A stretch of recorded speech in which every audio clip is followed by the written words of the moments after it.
it comes to public service, there should be no religion. Okay. And I think that is why it has not been good with President Ruto and, of course, Mama Rachel outrightly coming out and making the nation like they are forcing Christianity into some people.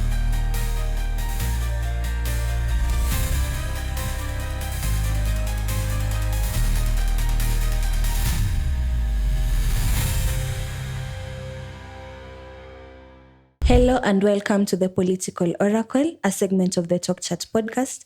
My name is 𝐑𝐮𝐭𝐨'𝐬 and today I'm joined by Dr. Michael 𝐂𝐨𝐬. Karibu sana daktari. Asante. How are you doing today? I'm good, and you? I'm doing good. Thank you. Okay, so today we'll be looking at Beyond Power, Ruto's evangelist mission after he's out of presidency. He says he plans to go into evangelism. Okay. So what do you believe motivates President Ruto's stated desire to become an evangelist after his term? That is interesting because Ruto has always called himself a man of God. And I remember before 2022 when he was trying to mobilize his campaign alongside religion, a lot of his photos were going around social media, him holding the Bible. One of them is a real photo, of course, with him and Rachel, and they were at the university. At that time, either they were newly married and he is holding Bible, and they look like they are coming from a crusade.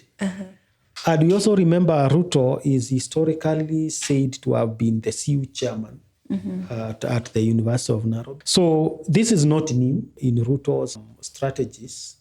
He has used the church and the religion to mobilize his voters. Of course, so to say Ruto is a conservative, just like President Moi was. Yes.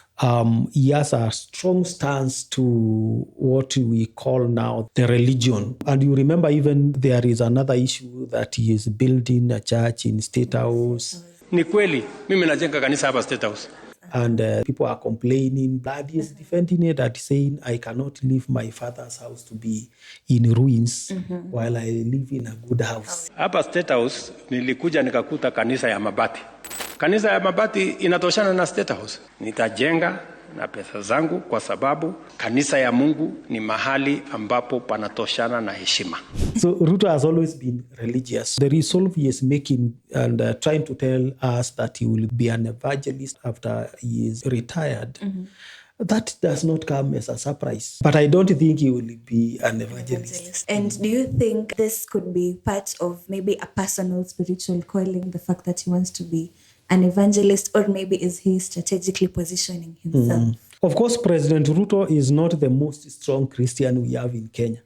It's only that we can say he is the most outspoken religious person at the top. It is not easy for you to be a president and then you go to church. I don't know whether you have ever imagined, if you pray, do you pray? Yes, I pray. What if you get the wealth that President Ruto has? Would you still pray? Yes. I don't. I don't know. Some people would not, because sometimes we are tempted by the things we have and we say there is no need for God. But Ruto is unique in that specific sense that he is president, but he can also acknowledge God. I don't think he is serious when he is saying he will be an evangelist after. I think he is just strategically positioning himself, packaging himself in a different way as we head to 2027. Is only that he is taking just another shift to consolidate the church, which has been disgruntled, of course. The church has been stoned. The church has been mocked for supporting him in 2022, but he is coming up now as a different person, not as a church member, but as a member of the clergy. So he is going a notch higher to tell us, okay, I am not only a church member, but when I retire, I will be a part of the clergy, an evangelist. Yeah. Okay. And how has religion, specifically Christianity, influenced politics in Kenya? Yeah, we know Christianity has had roots in Kenya, and we may not say this is starting with Ruto. By the way, he said that there is already a church in State House. State House, yeah. It's only that it is made up of Mabati, Yeah. which I don't think that is true. How can a State House church be made of iron sheets? Anyway, it could be true. How it has shaped the politics in Kenya, it started with President Moi. I will not talk about Kenyatta because Kenyatta was neither here nor there. He was said he was a traditionalist. But Moi came strongly as a strong Christian, as a strong Pentecostal. And he built many churches as well. Of course, we cannot accuse him because he also built as many schools. And we have never had another education-oriented president like President Moi. Kibaki came. Kibaki was a Catholic. He was a silent but staunch Catholic. Uhuru Kenyatta came. Uhuru was a Catholic. So church has never stopped having an influence. And now we have the first president in Ruto who is a Pentecostal. So we need to see that shift from Protestant Moi to Catholic Kibaki and Uhuru Kenyatta and then Pentecostal Ruto. Pentecostals usually make a lot of noise, even when they are praying. You know that.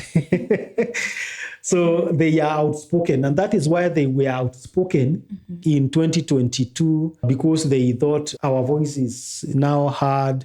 Catholics never made noise. AICs never made noise. But Pentecostals made a lot of noise. And they made a lot of annoying noise. Noise of saying, oh, this is the person who is chosen by God. Many were coming out with dreams and visions and prophecies, trying to say this is the person who is God's chosen. And he was elected. And of course now, because of the noise they made, they are paying, because they destroyed the reputation of the church.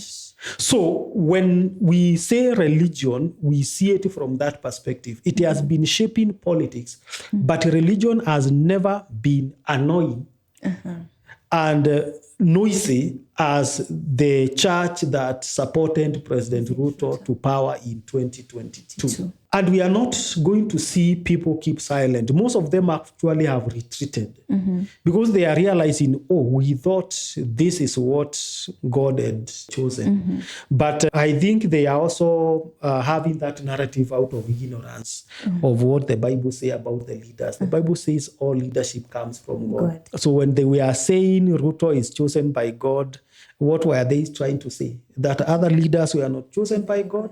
You see, now that's the contradiction. All leadership comes from God. Even the one who is a dictator, he comes from God. And religion has been very forceful. As I have said, the two presidents, the second president and the fifth presidents we have had in this country were conservatives. Outrightly so, because of their outspoken engagement with the church. So religion will continue to shape politics in this country, because we usually say Kenya is actually that big number registered Christians, not Christians by conviction. They are Christians by registration. If you go by Christians through conviction, Christians are very few. Most people who call themselves Christians, they just are Christians by registration. And now that we have said the religious sector has a strong influence, could you give examples of how politicians have used religious platforms to influence public sentiment? Of course, one of them is President Moi.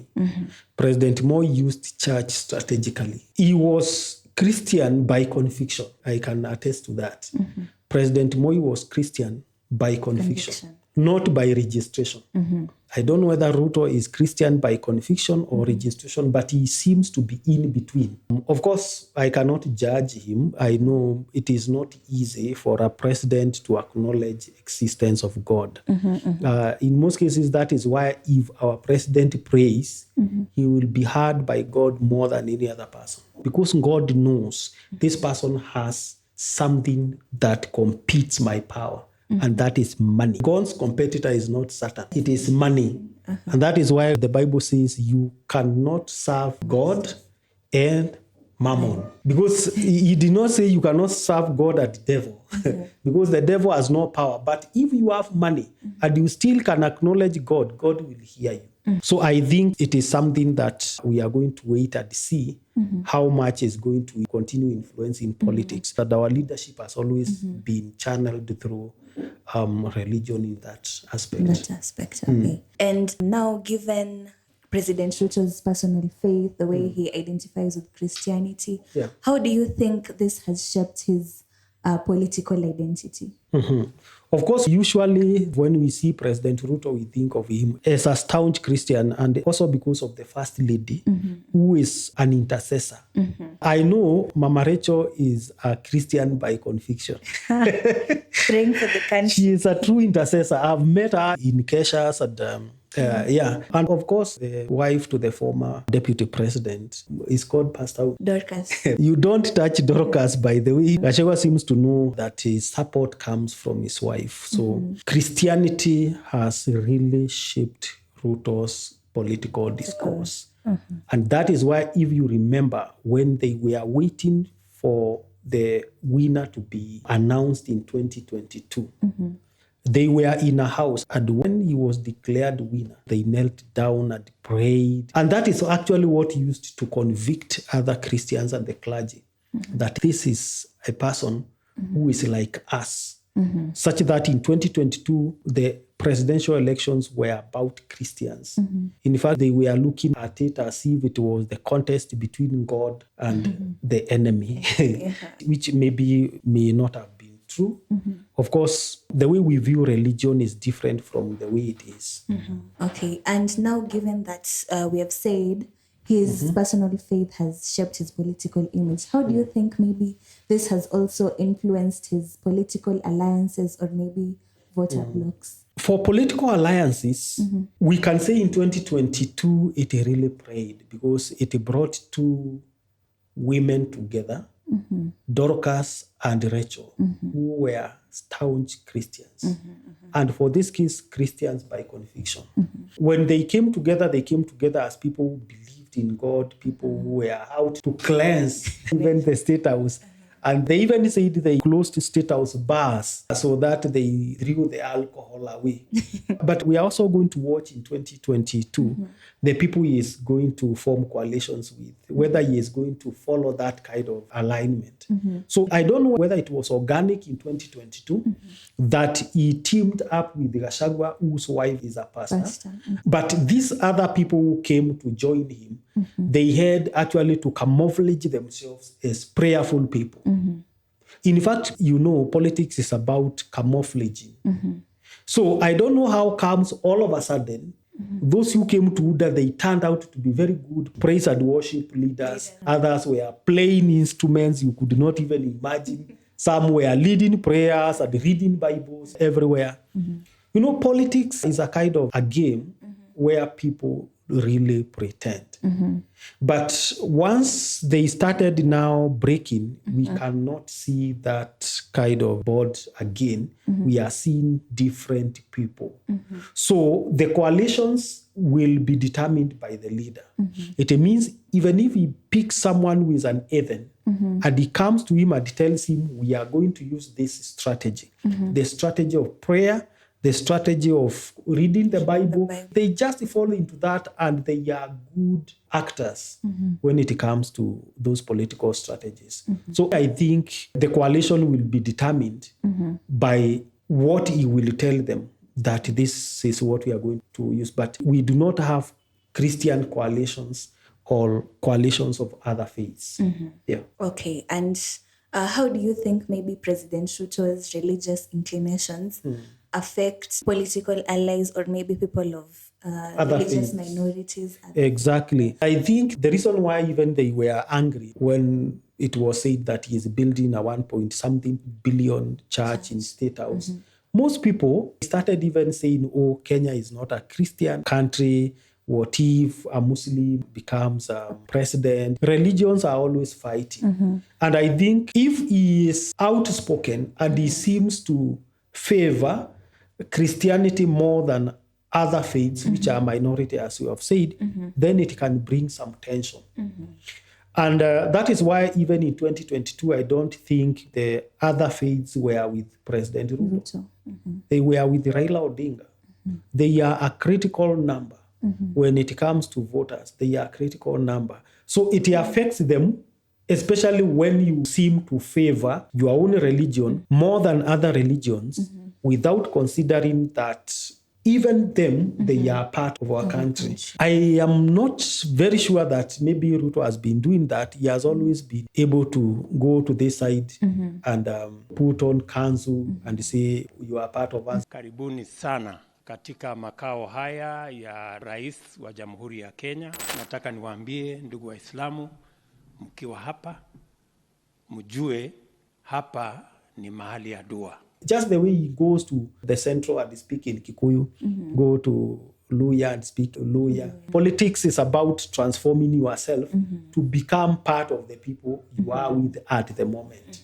And I think he has been able to do that. We have not yet heard an outright complaint from other faiths that Ruto is alienating them in any way.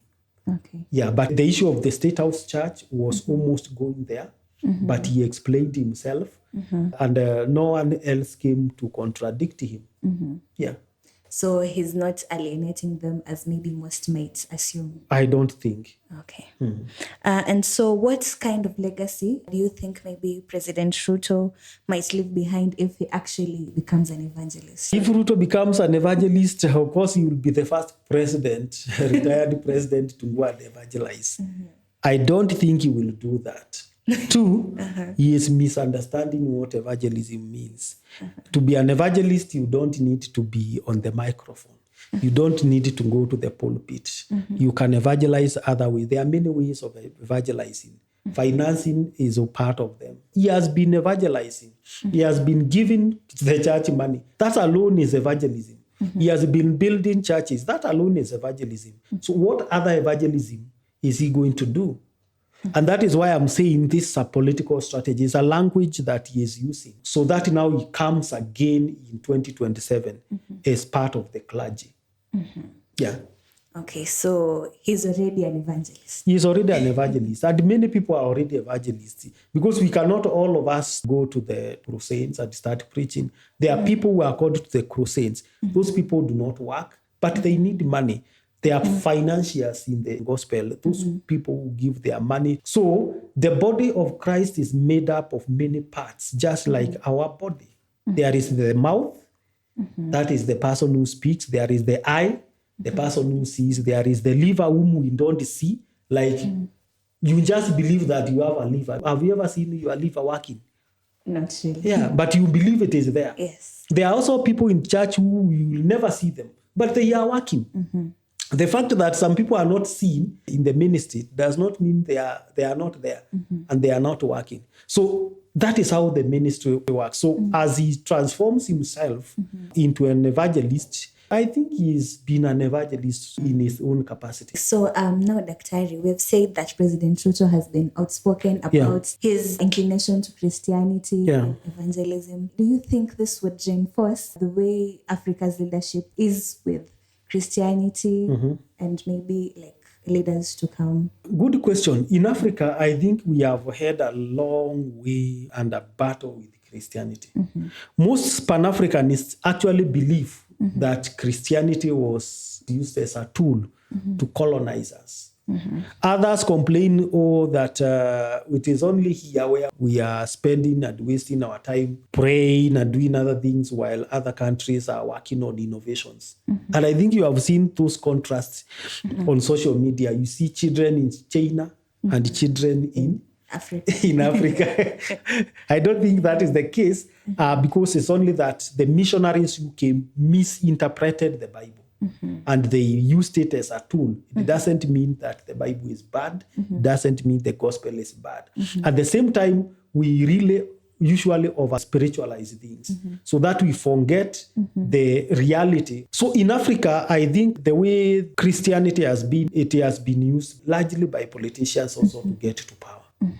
Because remember, all the colonies, either from British or French, most of them came and they wanted to bring religion and education at the same time to Africa. And you cannot separate Africa from the God they found post-independence. There were guns before independence, but those guns were dismantled while colonization was taking place at the same time. But now they were left with the civilization. They were left with a religion which we thought, and they still think, is more advanced than the one they had. So to separate now politics from that religion in Africa is very hard. And it is not only Christianity, also Islam. Yeah, because we have Islamic countries in Africa, especially in sub-Saharan Africa. The Egypt, Libya, Morocco, all those countries around that, they are Islamic. So religion has a very big part to play in African politics. And it will remain so for a long time. Okay. Yeah. And also in this discussion, it is coming out that the church is actually a very powerful tool. Do you think maybe this could question the church-state boundaries, like with the church being a powerful tool? Religion and the politics and what we call the state has always had that kind of intimacy since civilizations. And you remember even during the Roman Empire, when Jesus Christ was born himself, there was no difference between the church and the state. Still, there is not so much difference between the church and the state. Even in the United States, go there and you will find the Republicans and what we call the Democrats. The Republicans are conservative in the sense that they follow what I can call Christian biblical ethics in their worldview, especially on matters human life.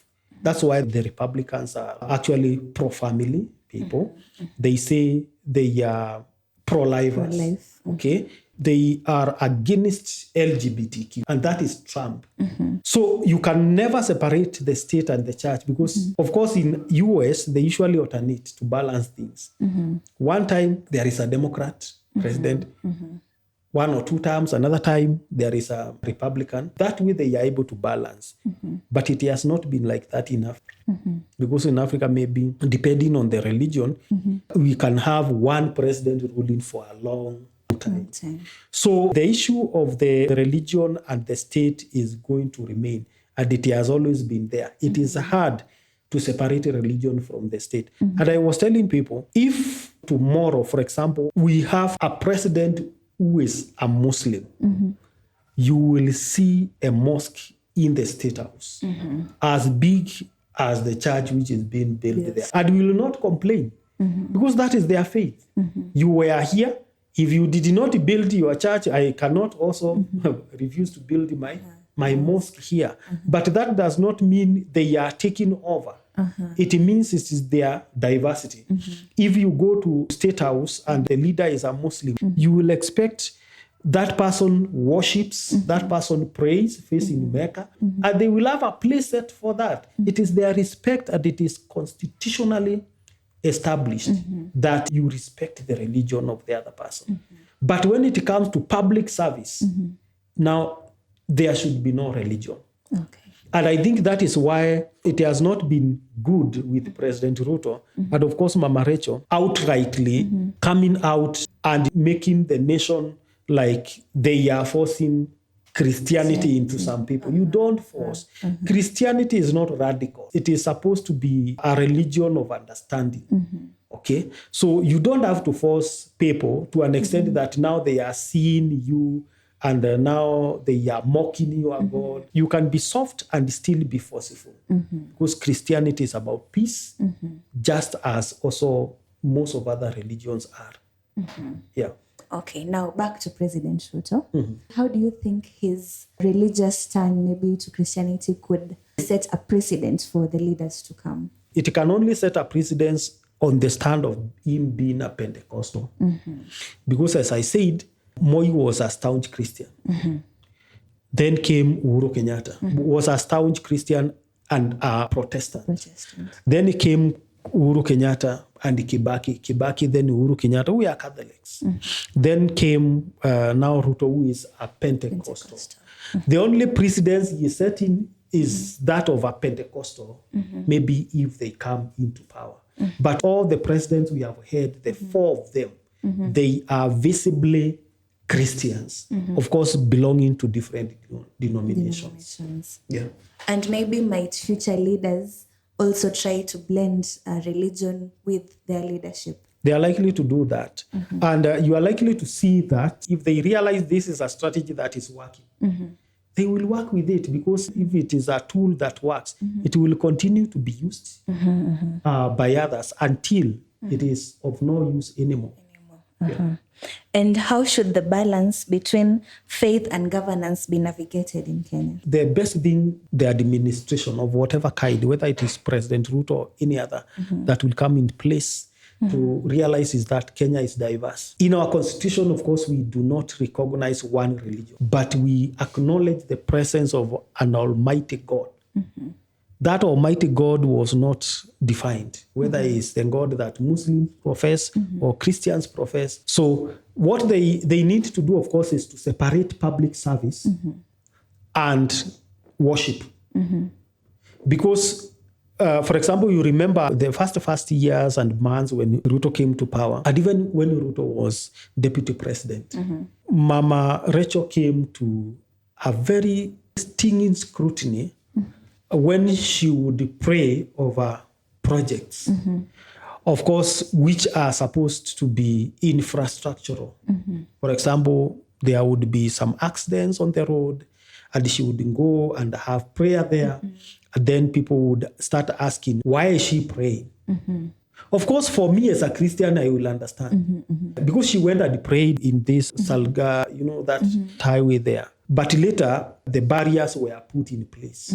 What non-Christian will never understand is that prayer alone could have been the one that opened a way for those things to be there.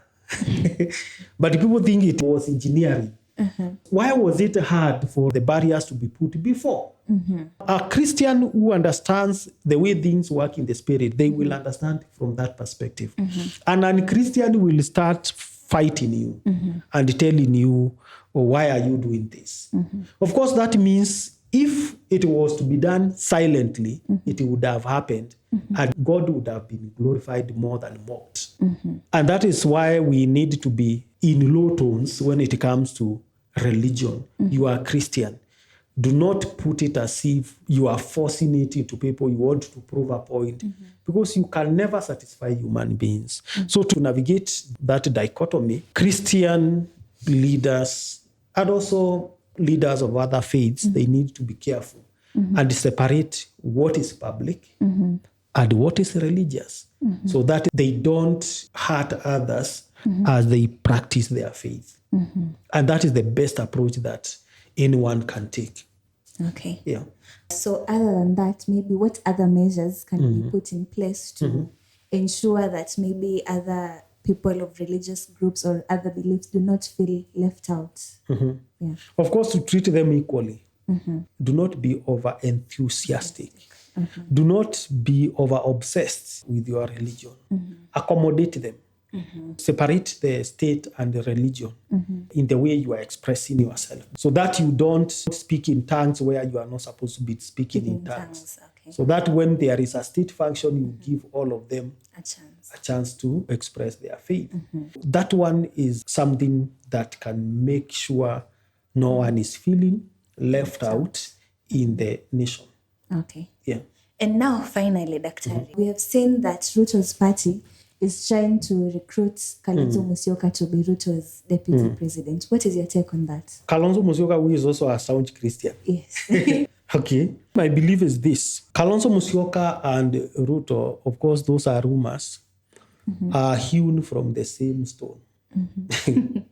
In fact, even in 2022, I used to say Kalonzo was better off in UDA than in Azimio. So if Ruto is looking for Kalonzo Musyoka should just think twice. I know he said, I cannot agree. But he has not yet said he cannot agree the way he said he would not support Raila. In 2022. He had said I will be the most stupid person if I were to support Raila Odinga. And he did. So, Kalonzo Musyoka, by political DNA, he is closer to Ruto more than any other person in this country. They were in Kanu together in 1990s. And just like you cannot separate Uhuru Kenyatta from Ruto, they were together. These people are the same. In fact, by political conviction, Raila Odinga, Martha Karua, they are a bit different. But even the reason why Raila Odinga and Ruto cannot go very far is because they belong to different political DNA and foundations. Karua can do better with Raila Odinga. Now Karua is out in a different formation away from Raila Odinga. At the end of it, they will realign themselves where someone is comfortable. I don't think Kalonzo is telling the truth that he will refuse. Of course, they are saying that he will be given the presidential flag bearer by Gachagwa's conclave. Kalonzo, you are being played. I don't think they will give him. And if they give you, of course, that is why Ruto wants to weaken. Because Ruto has analyzed this opposition and he wants to weaken it. And to weaken it, he must target the weak points. And one of the weak points is Kalonzo Musyoka, because Kalonzo Musyoka belongs to his DNA, including Gachagua himself. Gachagua is Ruto's DNA. So I'm not seeing him doing much to dethrone Ruto. At one particular time, we are going to fight them together. We saw the former president, Uhuru Kenyatta, he was in State House. He was welcomed very well by his successor. And they are talking, those people call one another. So there is no lasting enemies when it comes to politics. And I think we need to continue waiting and seeing how politics will play out. Now Ruto wanted to do that because he can secure the 2-point-something million votes from Ukambani with Kalonzo Musyoka. And Kalonzo Musyoka would have a better political future with Ruto. Yeah. So that is something I can see. And at the end of it, of course, he will come home. Okay. Yeah. So we're likely to see him coming to a line. He will just come home. Him saying that he will not come, we cannot buy into that because we have heard him speak in the past. He has never kept his promises. And that is how politics is. It's not his weakness. In politics, you must be strategic. You must know where to be, when to be there. With whom are you supposed to go into coalitions with? So those are the things that play out. So they are buying time. Of course, next year, time like this, I don't think the Gachagua opposition conclave will be existing. Okay. Yeah. So that has been very thought-provoking and insightful. Yep. Thank you for being with us today, and we hope to have you again next time. Thank you. So we've come to the end of this session. I've been your host, 𝐒𝐯𝐿. Don't forget to like and subscribe to our YouTube channel.